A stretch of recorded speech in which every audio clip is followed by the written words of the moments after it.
Hey guys, 15 fours here, a lot of shoulders. So we're going to go through some prep sequences for the RX division. If you're doing scaled, you can still do some of this stuff. Some of it's going to be a little bit more specific to the handstand push-ups. In the scaled version, you're going to be doing push presses, but a lot of the same shoulder stuff will transfer over. So if you're looking for an RX prep video, this one's for you. I'm also assuming that most of the people watching this who are doing this RX are also probably going to be doing power cleans instead of squat cleans for the 185 for the guys and the 125 for the girls. If you're going to be doing squat cleans, we're not covering squat prep in this video, but if you go back to my other video for last week, all the squat prep that we did, that flexion external rotation of the hip, the prep we did in the box, stuff we did on the floor, you can do that same stuff to prep if you think you're going to be doing squat cleans. But just for the sake of everything else we're talking about, I'm assuming you're doing either strict or kipping handstand push-ups for the RX and 185 power cleans, 125 power cleans for the girls. So, to start out, you're going to want some type of general joint mobility warm-up. Arm swings, leg swings, the whole deal. But also focus on getting your neck loosened up. Especially when you're doing kipping handstand push-ups, you're going to get a lot of load here if you're not keeping that load in your palms. Ideally, you want to keep the load in your hands as you're doing those, so there's not so much compression on that C-spine every time you get to the bottom of that kip. So be careful with that. I'd say break your sets up into smaller numbers, so I'd even go threes the whole way through, just to try to keep your shoulders fresh so you're not jamming that C-spine. If it costs you some reps in the workout, you're still going to be able to move your neck afterwards. So I'd say be careful, err on the side of caution when it comes to your repetitions and loading that up. So once you've done that general joint warm-up, I'd hop on the rower, aerodyne, or jump rope, maybe running if you have the space to do that. Just something to get your heart rate up 3 to 5 minutes. Then we're going to go into an active warm-up. This workout's only 8 minutes long, so we need to get everything kind of primed and ready before we go. 20 seconds on, 40 seconds off. 2 rounds through. Kettlebell press, push press combo, I'll show that in a second. Lying rotations on the floor. Deadlift, power clean, squat clean with a bar with not your working weight, a lighter weight on that. And then hollow tucks. So go through each of these couple reps. I'll put all this in the description section too, so you can read all over it. Kettlebell press and push press. Using kettlebells to warm up some of the stabilizers in your shoulders. We're starting out with the press, so belly tight, up and back down, and then push press. 1 strict press, 1 push press. So that would be for 20 seconds. Keep it really light. We're really just trying to warm that system up. Next we have lying rotations. I'll show you from the front and then from the side here. Laying on my back, hands out to my side.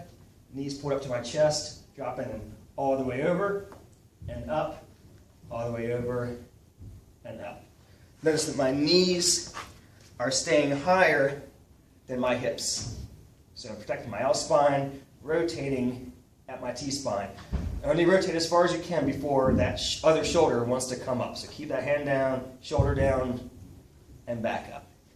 The reason we want to prep this is because when you're doing especially the kipping handstand push-ups, your back gets in that rounded position as your legs come towards you and then you go to kip up. You got to get that warmed up, especially after pulling so many times from the ground. You're going to trash your lower back if you're not careful. So warm that thing up really well. After the lying rotations, 20 seconds of those, 40 seconds of rest.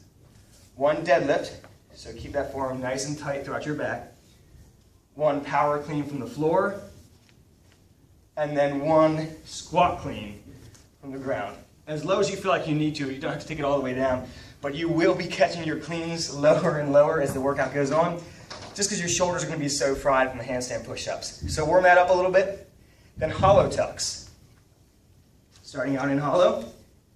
So abs braced, butt squeezed tight, quads tight, arms overhead. I'm going to pull in and back out. So I think modified bip. Again, just to warm up that lower back really well. So once you're done that, back on the rower, aerodyne, or running just another 3 to 5 minutes to get your heart rate back up. We want to have that aerobic engine primed before we get into this workout 8 minutes is not a long workout, but if you haven't already warmed up, you're going to blow yourself out in that first 4, 5, 6 minutes and make that last 2 or 3 horrible for you, unless you're really well warmed up. So, after that, we get into our specific mobility for the workout. We're going to start out clearing the T-spine, clearing the scaps. So for T-spine, I go double across ball, starting here, working our way all the way up, keeping it on the ground, in between my spine, arms across to get my scaps out of the way, stay tight, big inhale, exhale, relax over them. Back up, find another section, you go side to side, brace your hips up, and back down, keep your abs tight, and take arms back. Whatever you need to do to clear up your sticky point in your T-spine. Maybe a minute and a half, 2 minutes on that, depending on how tight you are. And then I'd go minute and a half, 2 minutes each side with a single lacrosse ball, starting mid-scap, all the way down to lower scap. That thing has to rotate and glide up in order to help you achieve that overhand position. If it's stuck down, your shoulder's going to be stuck down. So we're going in the scap with the ball, getting it out of the way, finding that tight spot, rotating around in it. I can even take my arm through a range of motion that I'll be using later on. So go low, up to middle. If you need to, get on the traps. Remember, hips have to come up. But I'd say probably stick lower on the scap on this one. Spend the bulk of your time down there. After that, we need to get the shoulder in the back of the capsule. When we do this, it allows us to rotate externally and internally fully. You have to have full rotational capacity both ways. When you get into the top of that front rack, you can buy yourself some external rotation. It's definitely going to help you save your triceps, because those are going to get pretty tight from all that pressing. As they get tighter, you may need to go a little wider in your clean setup. Wider clean setup is going to allow you maybe a little better pull on the way up. So we're going either attaching it to kettlebells like I have, or if you can attach it to a squat rack. You can use a thicker band if you need to. I'm just using a thinner one for now. Go ahead and get the band set up with a kettlebell a little bit past where the band comes. I'm going to show you from the back because it's a lot easier to see. So I'm going to have a seat, grab the band, wrap it up kind of high on my shoulder, like where my sleeve would come to. Grab the kettlebell, get it overhead.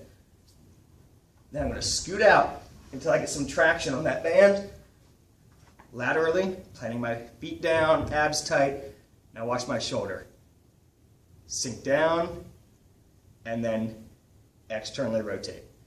So I can use this other hand to help me stabilize, but also help push me down and externally rotate.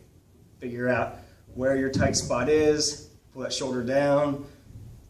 If you got bony shoulder blades, you can always do this on a mat as well. I'd say at least a minute. If you can handle 2 minutes each side, that'll make a big difference on how far back you can get that arm. If you can get it back farther, it's going to make it easier to come out this way. So that's setting the capsule. Once we've set that capsule, we want to try to get some extra external rotation. So have it band up a little higher, PVC pipe. Call this one the Legend of Zelda. So imagine your sword's here, you're getting ready to draw it out. It's going to be in this position. But first get the band around. Again, pulling laterally, grabbing my sword this way. Then I tension it with my other hand, keeping my shoulder back. I start to twist. Just until you feel that stretch, then relax a little bit, settle it in, maybe try to pull that down so it looks more like a rack position, and then try to get some more external rotation. Maybe adjust your grip. Wherever you feel the tightest, hold there, just don't overdo it. You're just trying to get enough external rotation to make it a little easier when it comes to not only racking the weights, but creating external rotation at the top of that handstand push-up. So we have that distraction outward, capsule, T-spine with the double cross balls, and scapula with a single cross ball. After this, Let's clear up the lat a little bit. You can do the banded super rack. That's one I had in another video where the band's around your foot, loop it around your hand, and come up in this position. We're going to do it a little bit differently today. Going elbow through, wrapping my hand around the outside.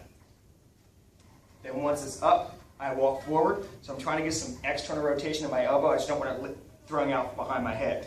Once it's here, I walk out, let my elbow get pulled back, abs tight, butt turned on, keep it all braced, and let that elbow get pulled back as far as it can, really opening up the front of that lat. Make sure you're breathing into it as well. I'd say with that one, along with the external rotation piece, 1.5 minutes, 2 minutes each side. Now, as we get into the practice, I'll talk about revisiting those, but for now, just try to get everything cleared up before we move on. Then again, go back into those shoulder rolls, neck rolls, get all of that loose. Then you move into the practice section. So we've gotten that aerobic system primed up, anaerobic system primed up as well. We've moved into mobility. Now we're pretty loose. Now we actually get into practicing the workout. Some of you guys may have handstand push-ups, but are not super clean with them. Carl Powley put up a great video this morning on keeping handstand push-up form, and a great way to save your neck too, the way he teaches it. I'd suggest looking at that video. I have it posted on my Facebook page. I'd say go ahead and practice them in no more than sets of 3. So practice your handstand push-ups. Then while you're doing that, in between those sets, start putting some weight on the bar and going through your cleans. Even if your power clean is 315, you still need to warm up this movement. So start light, work your way up. I'm always a big fan of tasting a little bit of a heavier weight before the WOD starts, so that by the time I get into it, it feels a lot lighter. For a lot of you guys, 185 is not heavy, but it will get heavy once your shoulders are completely fried from all those handstand push-ups. So as you're working your way up in weight, maybe get up to 205, 225 if you're comfortable cleaning that while you're doing your handstand push-ups. If 185 is like your 1 rep max on cleans, and you're going to have to do that repetitively, it's really important that you warm up with a lighter weight. Maybe stay light. Don't get up to 185. Maybe do 1 rep with that before the WOD. But try to stay at a lighter weight and work on that form, work on that speed, work with your coach. If you've got somebody who's really good with ollies, have them show you some progressions of how to keep that bar closer to you, maybe adjustments on your wrist and your pulling position so you can keep that bar close to you. Efficiency is key in this workout, not only to be fast, but to be safe. You don't want to end up hurting something while you're doing this. So, once you're done that practice section, if you're doing scaled, you're going to be practicing push presses instead of handstand push-ups. But once you finish that practice, go ahead and give yourself maybe 5 minutes, hydrate, cool off a little bit, stay loose though, and get ready to hit the WOD after that little bit of a break so you can hit it when you're pretty fresh. It's a short workout. Short workouts mean long warm-ups. If the warm-up seems a little bit long, maybe get into the gym a little early so you can take it slowly and move through it. If it feels like it's taxing you too much and handstand push-ups are tough for you, cleans are tough for you, maybe go ahead and shorten some of this stuff. But it's definitely better to be more prepared than less prepared, especially when it comes to something with high skill and high weight movements like this. So if you have any questions, you can just leave them in the comments below, or you can find me on Facebook and ask me any questions you have there. Good luck. I'll be looking for you guys on the leaderboard.